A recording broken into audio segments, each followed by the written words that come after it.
Damai sejahtera Allah yang melampaui segala akal, itulah kiranya yang memelihara hati dan pikiranmu dalam Kristus Yesus Tuhan kita.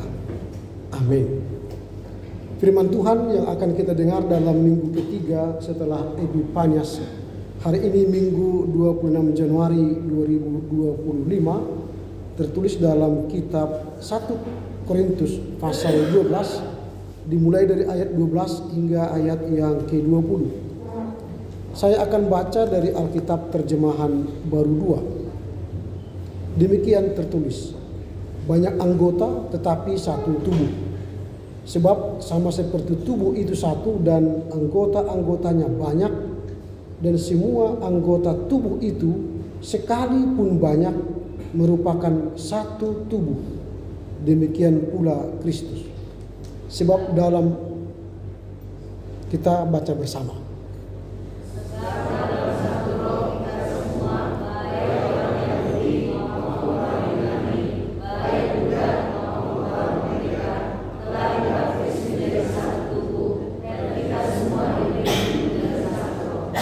Sebab tubuh juga tidak terdiri atas satu anggota, tetapi atas banyak anggota.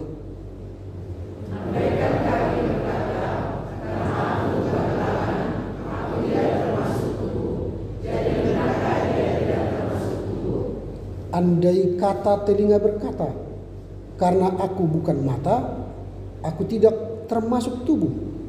Jadi benarkah ia tidak termasuk tubuh?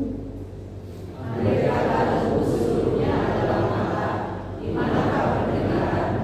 Andai kata seluruhnya adalah telinga, di manakah penciuman? Namun Allah telah memberikan kepada anggota masing-masing secara khusus suatu tempat pada tubuh, seperti yang dikehendakinya.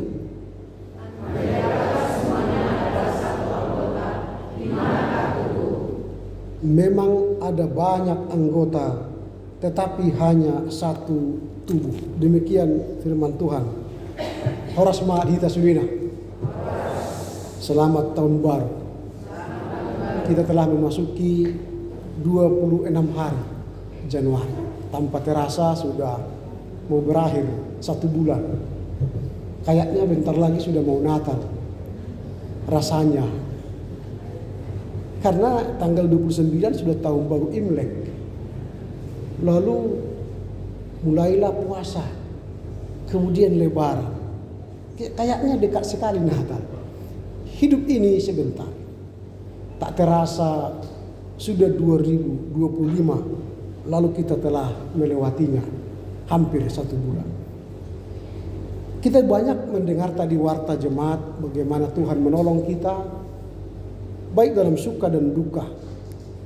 Bahkan tadi saya dengar warta jemaat minggu depan kita harus memberangkatkan pendeta Jaus Yorsipayung untuk tugas baru di Jakarta. Ini menjadi sebuah hal yang menarik karena tema kita adalah banyak anggota tetapi satu tubuh. Paulus dengan gamblang menggambarkan satu tubuh itu dari tubuh kita.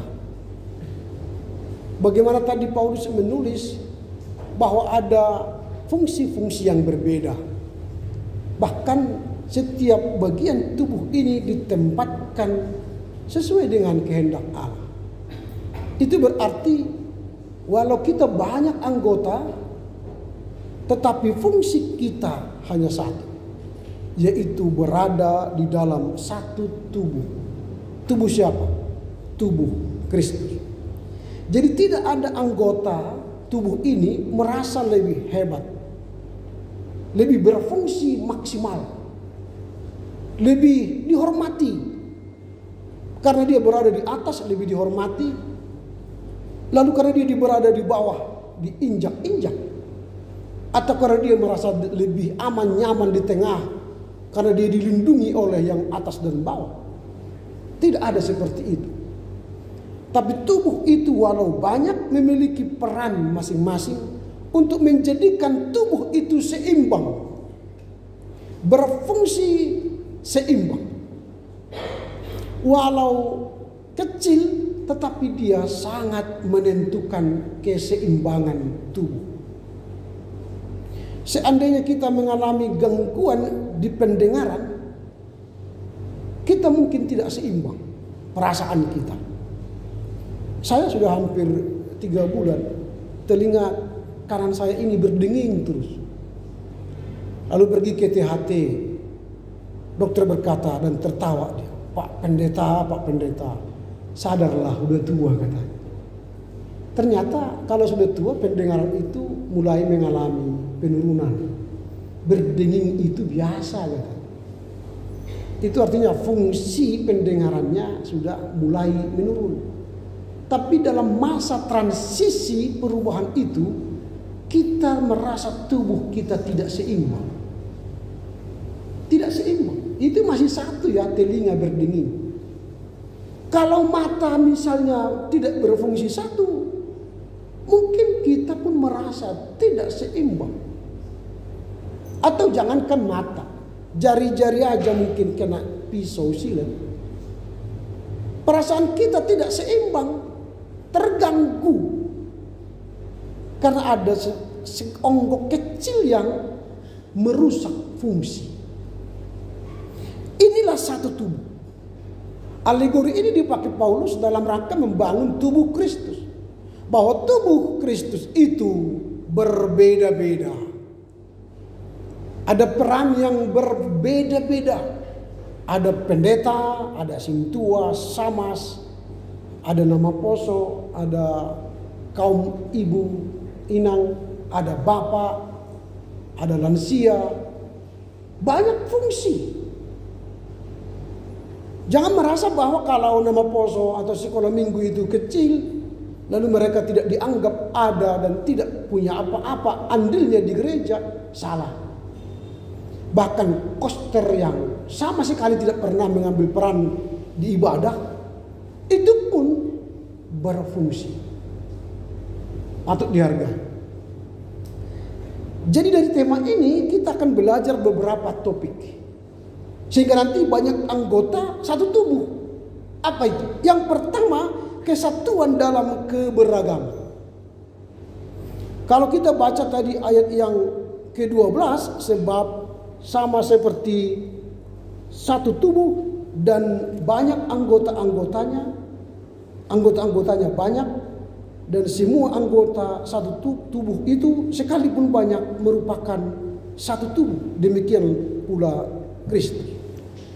Sebab dalam satu roh kita semua, kita baik orang Yahudi, Yunani, budak, orang merdeka, telah dibaptis menjadi satu tubuh, dan kita semua diberi minum dari satu roh. Jadi kesatuan kita adalah dalam roh. Satu roh, spirit, semangat untuk melayani.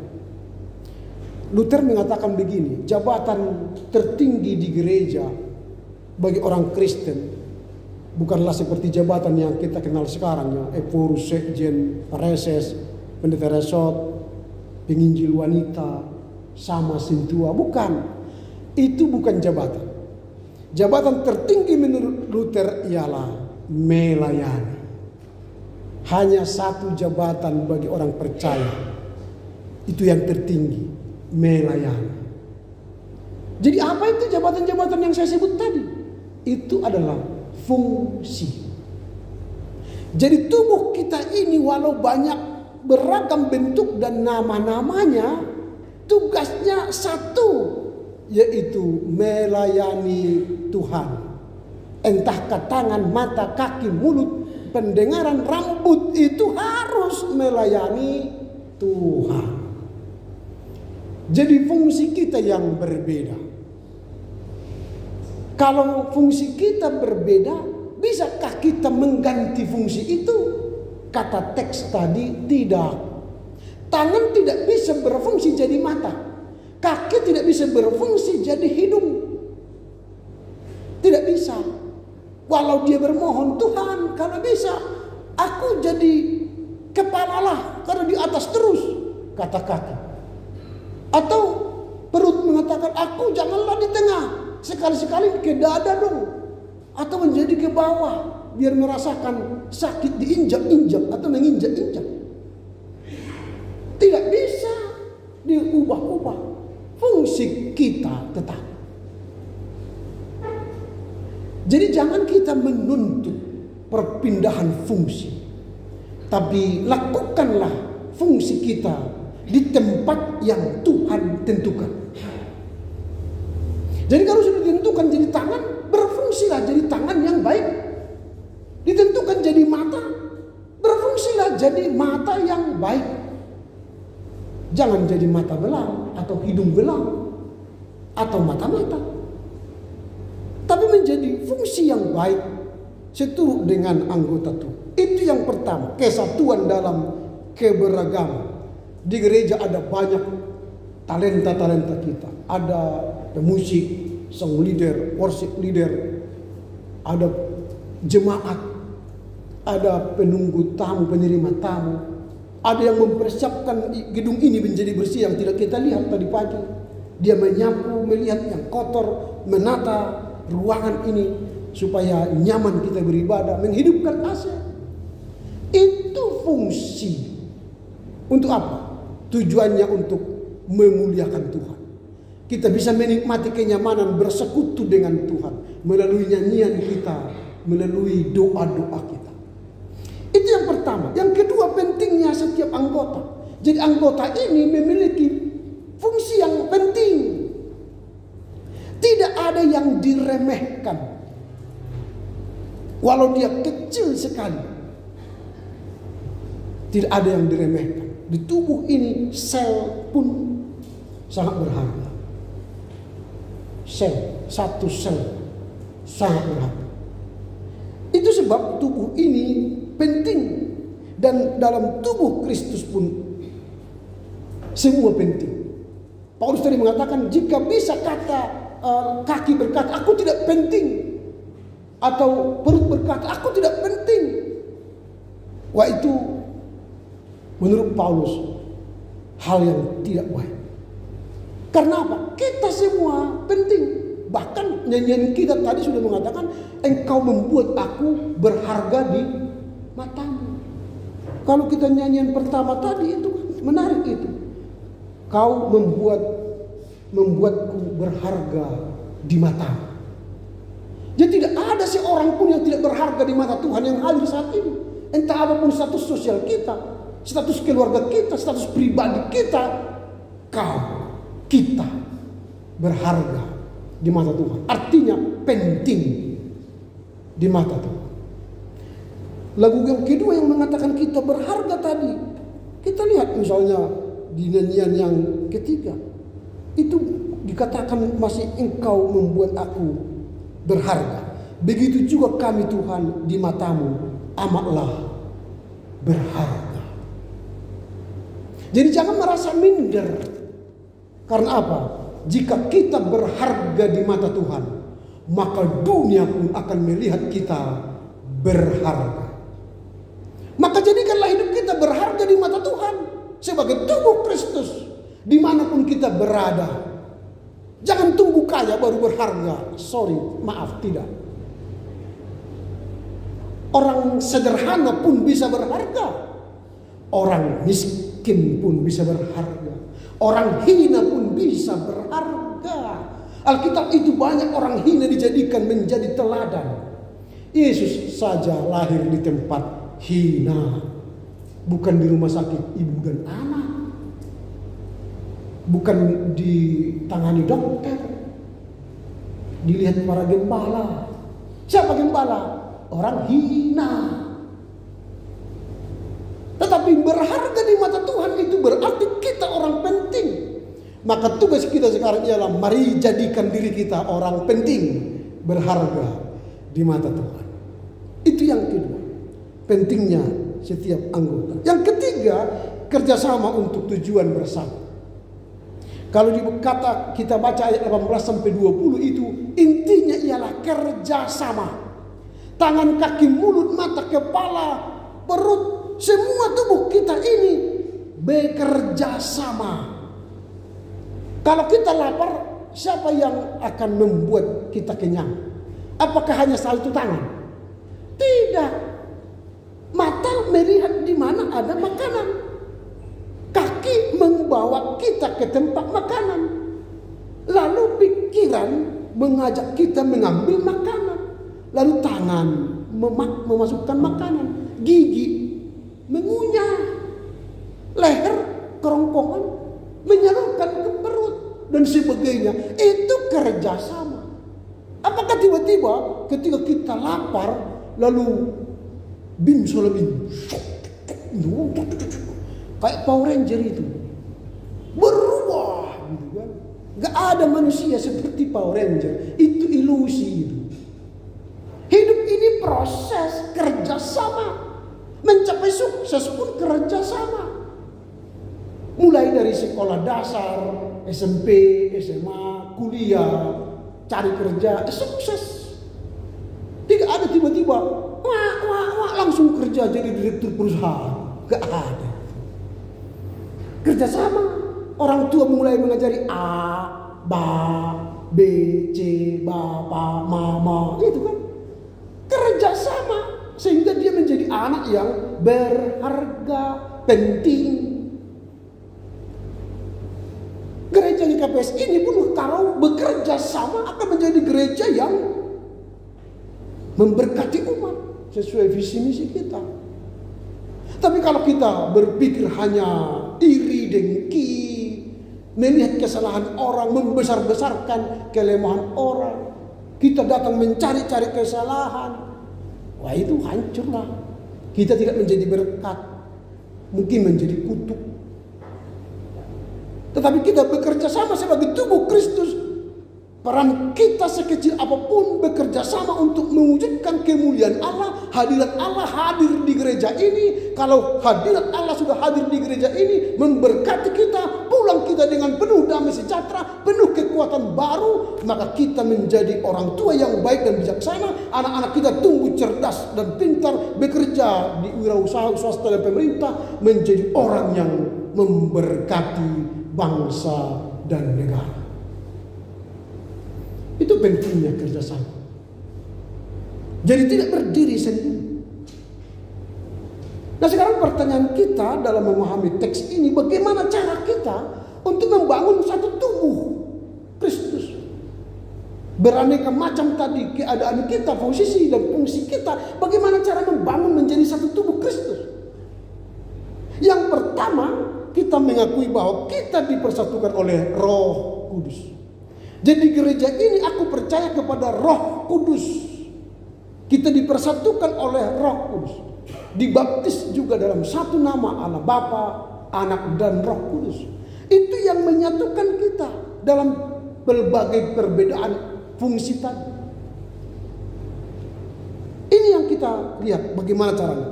Kita mengakui bahwa kita dipersatukan dalam Roh Kudus. Itu yang pertama. Yang kedua, kita harus menghargai keberagaman fungsi setiap anggota. Kalau kita menghargai berarti tidak ada yang menyepelekan, tidak ada yang memarjinalkan, tidak ada yang menghina, membuli. Tapi kita menghargai apa adanya dan kita memberi kesempatan sebebas-bebasnya bagi dia mengekspresikan fungsinya dengan baik di tengah keluarga, gereja dan masyarakat. Nah ini mungkin ada sebuah cerita di sebuah desa. Ada 3 orang kakak beradik dalam rangka melanjutkan warisan orang tuanya. Namanya kita buatlah, katakanlah Dame, si Malo dan si Pande. Di awal sebagai kakak beradik mereka bekerja sama, menghargai peran mereka masing-masing. Si Dame itu adalah orang yang baik menata kelola keuangan. Lalu siapa tadi? Si Dame, si Malo ya. Si Malo itu pandai bercocok tanam, beternak, lalu bertani. Sedangkan si Pande itu pandai menjual hasil. Kalau sudah panen dia jual hasil. Pendek cerita, mereka ini di kampung orang sukses, orang kaya, pandai mengelola, menata, mengerjakan lahan, sehingga mereka dihormati orang. Mereka menghargai fungsi peran masing-masing. Tapi setelah waktu berjalan, mulailah iri, mulailah masuk si dengki, mulailah masuk si late, si kosong, si tean. Datanglah si Damai ini, kau tidak pandai kau bekerja di sawah, tidak ada. Malas kau, macam-macam kau. Sebaliknya datanglah si Pandai ini, aku udah capek kemana-mana mau menyampaikan, menjual hasil. Kalian menata kelola keuangan, jangan-jangan kau tipu kami. Mulailah saling tuding menuding. Akhirnya lama kelamaan mereka tidak lagi ngomong. Si Pandai tidak lagi jualan, si Malo lagi tidak lagi pergi ke sawah dan ladang, si Domu pun tidak lagi ada yang mau diaturnya, enggak ada lagi uang. Hancur. Orang pun benci, tidak suka melihat mereka karena gontok-gontokan. Jumpa si Domu yang diceritakannya, si Damai yang ceritakannya adik abangnya. Jumpa si Malo yang ceritakannya adik abang. Itu aja setiap hari datang ke gereja pun ceritanya itu aja. Pergi ke labu pun ceritanya itu aja. Orang toksik. Orang menghindar. Lalu suatu waktu datanglah Baginda Panukunan. Dipanggillah 3 orang kakak beradik. Sini dulu kalian. Saya lihat kalian akhir-akhir ini aneh. Dulu kalian orang yang hebat, sekarang berantakan. Lalu dia ambil 1 lidi. Lihat dulu sini. Tek. Ini kayak jarum peniti, ini ada dari sini. Kalau 1 ini kan bisa gini. Ini artinya apa? 1 lidi bisa dipatahkan, bisa dibengkokkan ini. Lalu dia ambil 3 lidi, lalu dia ikat. Lalu si Baginda Panukunan ini coba patahkan. Apakah bisa lidi ini dipatahkan? Tidak. Mengapa? Karena ada yang mengikat mereka. 3 lidi tidak bisa dipatahkan. Maka kalian bertiga kalau sendiri-sendiri kalian hancur. Kalau ada iri dengki dalam hati kalian, kalian hancur. Tetapi kalau kalian bertiga bersatu, disatukan oleh Roh Kudus, maka kalian tidak bisa dihancurkan oleh siapapun. Maka kalian bisa berhasil dan dihargai orang. Itu implementasi tadi dari bacaan Pengkhotbah 4 ayat 9 itu. Berdua lebih baik daripada sendiri. Berdua itu kuat bertahan. Bahkan di ayat 12 tadi, jalinan 3 untas tali tidak bisa dihancurkan. Berarti ketika kita dipersatukan dalam Roh Kudus, ketika kita menghargai keberagaman dan fungsi, di situ terjadi berkat Allah yang melimpah. Itu cara yang kedua. Bagaimana cara kita menjadi satu? Kita harus menghargai keberagaman fungsi dari kita. Yang ketiga, kita harus mampu menghilangkan rasa rendah diri dan kesombongan. Jangan lagi iri, jangan lagi bilang aku yang hebat kata si Damai, aku yang hebat kata si Malo, aku yang hebat kata si Pandai. Itu membawa kehancuran. Di gereja pun jangan kita katakan gara-gara akunya ini maka ada GKPS ini, maka bisa berjalan. Gara-gara akunya ini kata pendeta, gara-gara akunya ini kata Sintua, hancur nanti kita. Bukan gara-gara kita, gara-gara aku, tapi karena fungsi kita dalam berbagai yang berbeda itu, itulah membuat kita berhasil.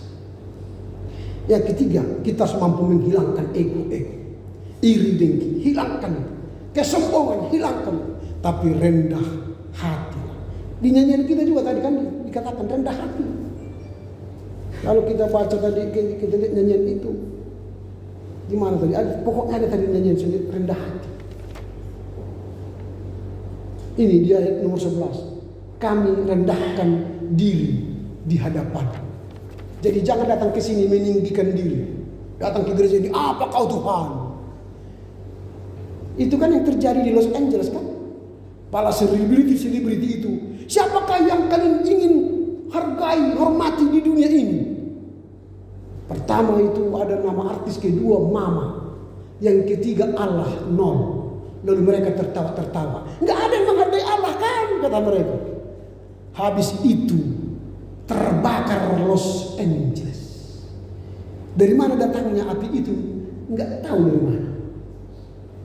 Tidak ada yang membakar, satu kota hangus. Jadi jangan coba-coba menyombongkan diri di hadapan Allah. Allah bisa membumi, hanguskan kita. Tapi datanglah dengan kerendahan hati. Buang ego, kesombongan. Maka dia akan memberkati. Itu yang kedua. Yang keempat, kita harus memahami bahwa Allah yang menetapkan peran kita. Bukan kita yang menempatkan kita di bumi ini. Menempatkan peran kita menjadi apa? Apakah jadi warga jemaat? Apakah sintua sama pendeta? Bukan kita, Tuhan. Maka setiap yang Tuhan tempatkan harga. Jangan hina yang ditempatkan Tuhan. Jangan hina tangan, jangan hina kaki, jangan hina mata. Karena Tuhan menempatkan itu dalam tubuh kita untuk berperan memuliakan Tuhan.